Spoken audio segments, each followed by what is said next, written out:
Hi guys, it's me again for the first of today's videos, and I am trying to keep them short today as it is about 10 in the evening. So I would like to end my day kind of thing. Starting off with Equatorial Guinea as a pygmies or small people,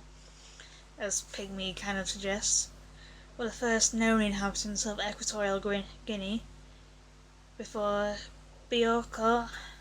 Island was discovered by the Portuguese explorer Ferdinand Po in 1671, as the island was named after him,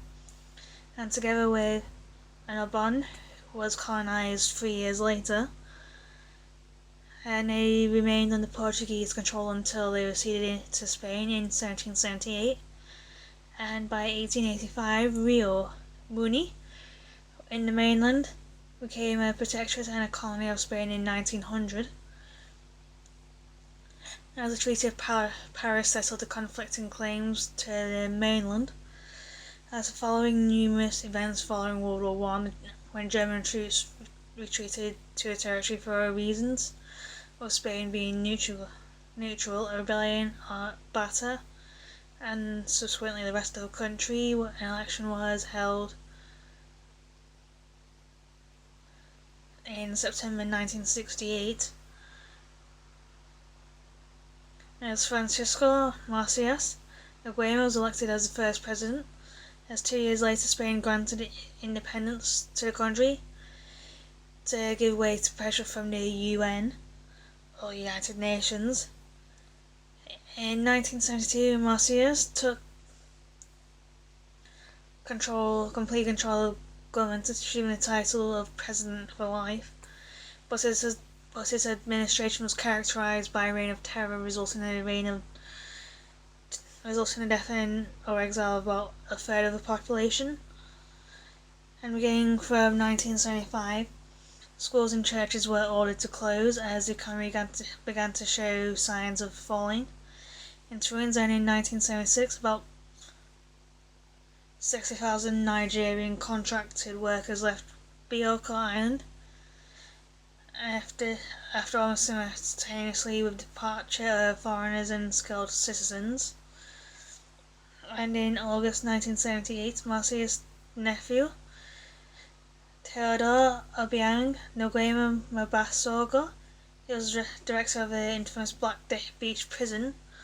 led a successful coup leading to the arrest and trial and execution of Marcias. And his assumption of the presidency in October 1979, and after unsuccessful coup attempts were launched in 1990-2004 to replace Obiang, a puppet ruler supported by Western governments and international corporations.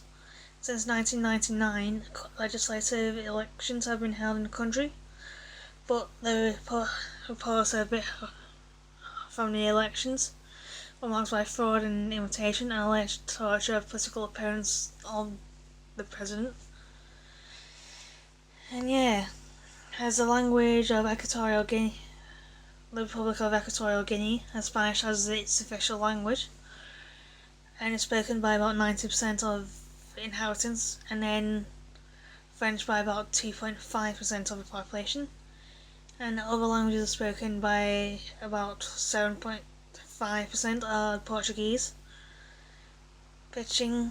English, Frango, Iberbubi, Annobonese, Creole English, and German. Each ethnic group speaks their own language,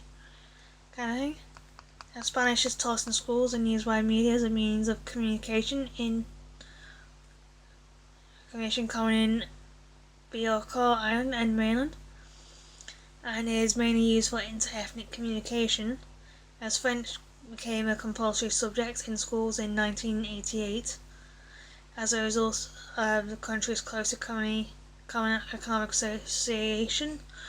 with the Francophone countries, which began in 1983, and ethnic communication in the mainland.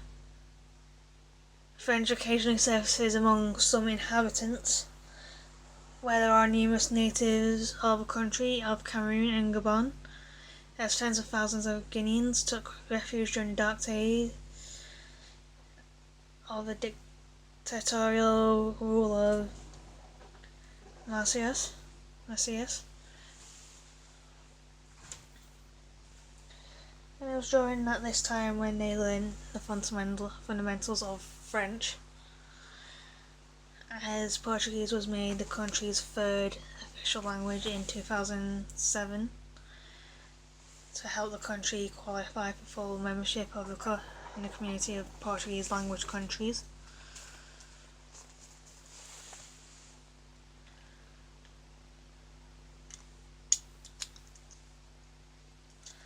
In an effort to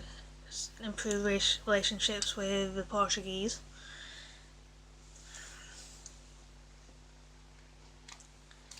and even if the elders had no contact with Spaniards in the colonial periods, the native of Bigor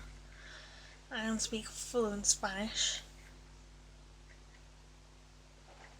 as attributed to the